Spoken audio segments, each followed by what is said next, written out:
সুপ্রিয় দর্শক, আজকে আপনাদের সবাইকে স্বাগত। আমাদের আগের ভিডিওতে আমরা ডাটা টাইপ সম্পর্কে আলোচনা করেছি। যারা এখনো আমাদের আগের ভিডিওটি দেখেননি অবশ্যই দেখে নেবেন। আজকে আমরা স্ট্রিং এর আরো গভীরে আলোচনা করব। বিশেষ করে স্ট্রিং ইন্ডেক্সিং নিয়ে প্রথমে আলোচনা করব। তাহলে আমরা ইন্ডেক্সিং বলতে কি বুঝি? আমরা ইন্ডেক্সিং বলতে বুঝি ইন্ডেক্সিং হলো এমন একটি পদ্ধতি যার মাধ্যমে স্ট্রিং এর নির্দিষ্ট অংশ আমরা অ্যাক্সেস করতে পারি। অর্থাৎ আমরা যদি এখানে s ইকুয়াল টু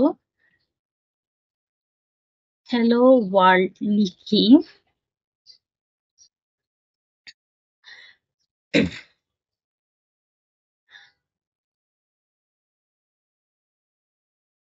তাহলে এখানে পাইথন অটোমেটিক ভাবে প্রতিটি ক্যারেক্টারে একটি নির্দিষ্ট পজিশন বা ইন্ডেক্স থাকে। যেমন এখানে h এর ইন্ডেক্সিং হলো 0, e এর ইন্ডেক্সিং হলো 1, l এর ইন্ডেক্সিং 2, এভাবে কন্টিনিউয়াসলি চলতে থাকে। আমাদেরকে সবসময় মনে রাখতে হবে পজিটিভ ইন্ডেক্সিং এর ক্ষেত্রে ইন্ডেক্সিং 0 থেকে শুরু হয়, অর্থাৎ বাম থেকে ডান দিয়ে, that is left to right.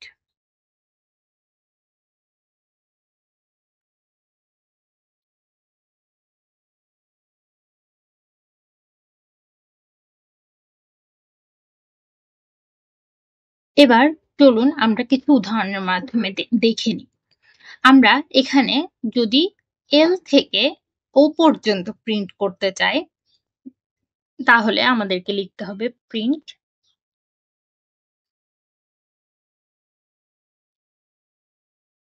That is two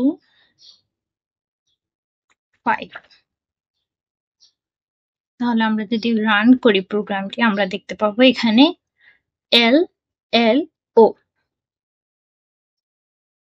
আবার আমরা যদি ওয়ার্ল্ড, শুধু ওয়ার্ল্ড এই অংশটুকু প্রিন্ট করতে চাই, তাহলে আমরা লিখতে পারি প্রিন্ট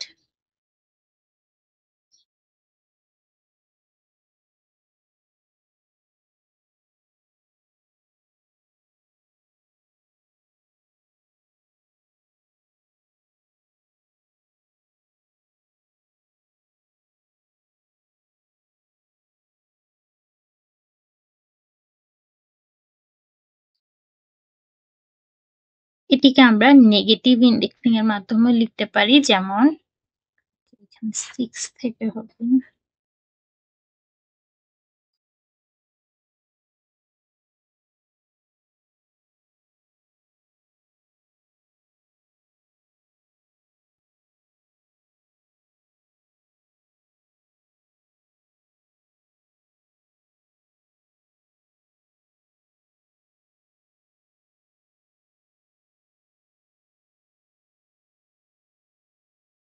এটিকে বলা হয় নেগেটিভ ইন্ডেক্সিং। আমরা এটা নিয়ে পরে আলোচনা করব। আমরা পজিটিভ ইন্ডেক্সিং এর আরো একটি উদাহরণ দেখে নিই। আমরা যদি এখানে h থেকে l পর্যন্ত প্রিন্ট করতে চাই, অর্থাৎ প্রথম 3টি ক্যারেক্টার আমরা প্রিন্ট করতে চাই, তাহলে আমরা লিখব প্রিন্ট s।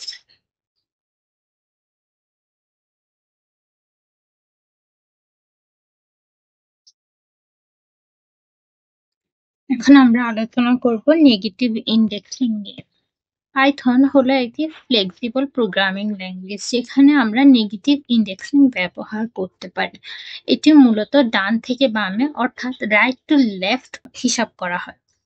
অর্থাৎ এটি -1 থেকে সবসময় হিসাব করা হবে।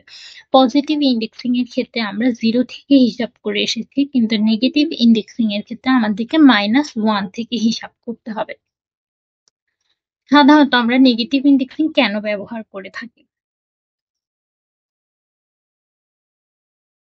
সহজেই আমরা স্ট্রিং এর শেষের দিকের কোনো অংশকে অ্যাক্সেস করার জন্য, অথবা কিছু নির্দিষ্ট অংশকে দ্রুত অ্যাক্সেস করার জন্য, বা কোনো ক্ষেত্রে যদি আমরা স্ট্রিং এর দৈর্ঘ্য না জেনে থাকি, তাহলে সেই ক্ষেত্রে নেগেটিভ ইন্ডেক্সিং ব্যবহার করা হয়। নেগেটিভ ইন্ডেক্সিং ব্যবহারের মাধ্যমে কোড ক্লিন ও সহজ থাকে।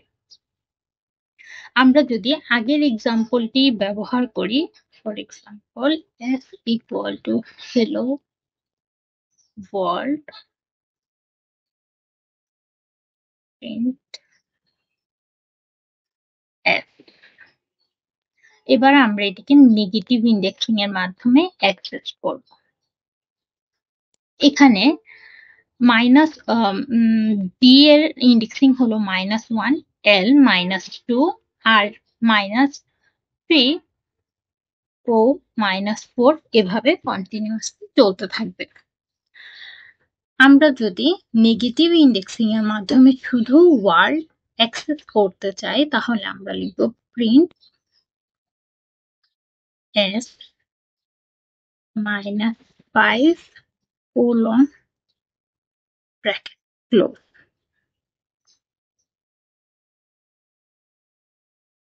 এখানে আমরা -5 থেকে শেষ পর্যন্ত প্রিন্ট করেছি কারণ -5 ইন্ডেক্সিং এ w আছে এবং শেষ পর্যন্ত নিলে ওয়ার্ল্ড অংশটি প্রিন্ট হবে।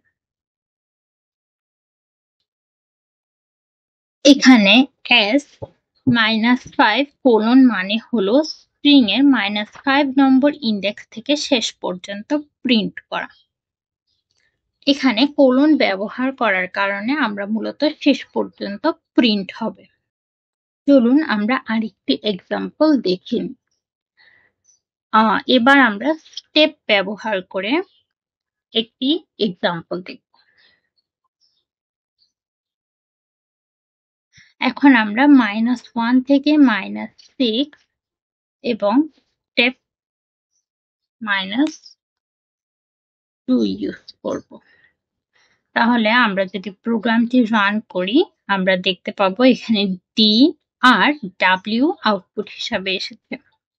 অর্থাৎ এখানে হেলো ওয়ার্ল্ড এর ক্ষেত্রে -1 হলো ডি এর ইন্ডেক্সিং, -2 এখানে আমরা স্টেপ হিসাবে ইউজ করেছি।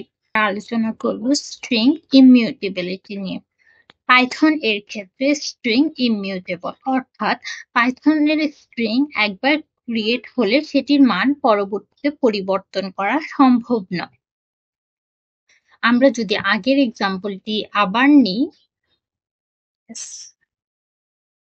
hello world print s। প্রোগ্রামটি রান করার পর আমরা যদি এটির ভ্যালু চেঞ্জ করতে চাই ইন্ডেক্সিং এর মাধ্যমে,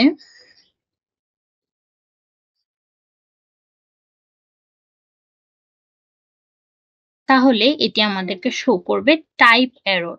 অর্থাৎ এখানে লেখা আছে string object does not support item assignment. তার মানে হলো পাইথনে একবার যদি স্ট্রিং ক্রিয়েট করা হয় এটি পরবর্তীতে পরিবর্তন করা সম্ভব নয়। তাহলে এখন আপনাদের প্রশ্ন থাকতে পারে আমরা কি তাহলে স্ট্রিং পরিবর্তন করতে পারবো না? অবশ্যই পারবো। তার জন্য আমাদেরকে কিছু অন্য পদ্ধতি ব্যবহার করতে হবে।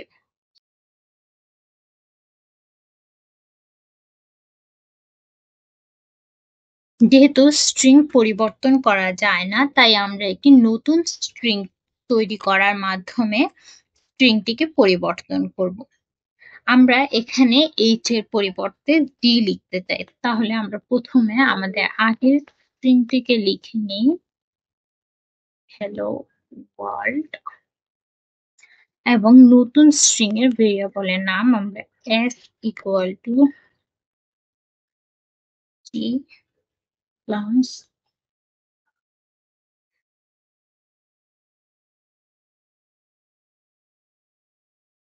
print s। এখানে s ছোট হাতের হবে যেহেতু পাইথন একটি কেস সেন্সিটিভ। সরি আমরা এখানে প্লাস চিহ্নটি লিখিনি। আমরা যদি এবার প্রোগ্রামটি রান করি তাহলে আমরা দেখতে পাবো এখানে h এর পরিবর্তে g চলে এসেছে। এখানে s 1 থেকে কোলন স্ট্রিং এর প্রথম অক্ষর বাদ দিয়ে বাকি অংশ বের করে এবং আমরা সাথে g যোগ করে একটি নতুন স্ট্রিং তৈরি করেছি। এটিকে স্ট্রিং কনকেটও বলা হয়, যা আমরা পরবর্তীতে আরেকটু বিস্তারিত শিখব। আমরা আরেকভাবেও স্ট্রিং পরিবর্তন করতে পারি, সেটি হচ্ছে একটি রিপ্লেস ফাংশন ব্যবহারের মাধ্যমে। অর্থাৎ আমরা যদি এখানে s equal to hello world লিখি এবং s equal to s dot replace 8 comma g কমা 1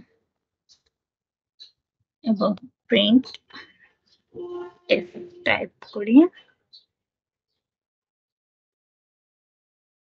তাহলে আমরা দেখতে পাবো এখানেও hello world এর পরিবর্তে এখানে h এর পরিবর্তে g চলে এসেছে। এখানে রিপ্লেস 8, g, 1 এর অর্থ হলো h কে দ্বারা g প্রতিস্থাপন করা এবং কেবলমাত্র প্রথম h পরিবর্তন হবে।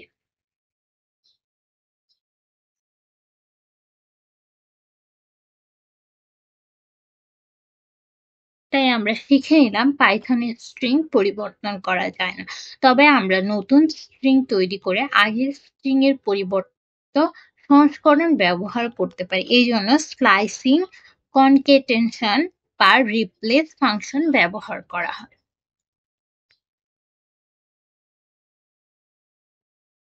এখন আমরা শিখব পাইথনের স্ট্রিং এর দৈর্ঘ্য কিভাবে বের করা যায়।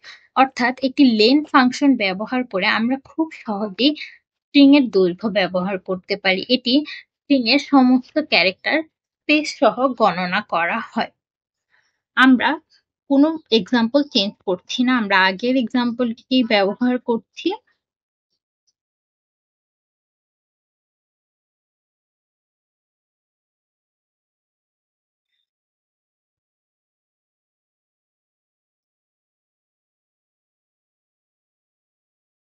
লেন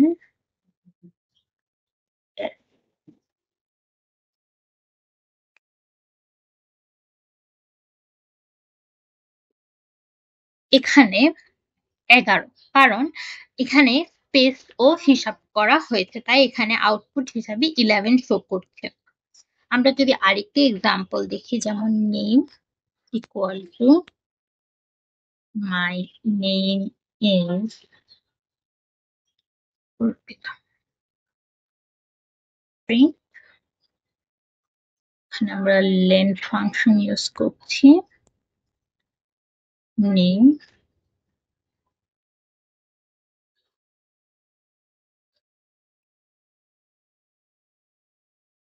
এখানে স্পেস কাউন্ট করার কারণে মোট দৈর্ঘ্য শো করছে 17।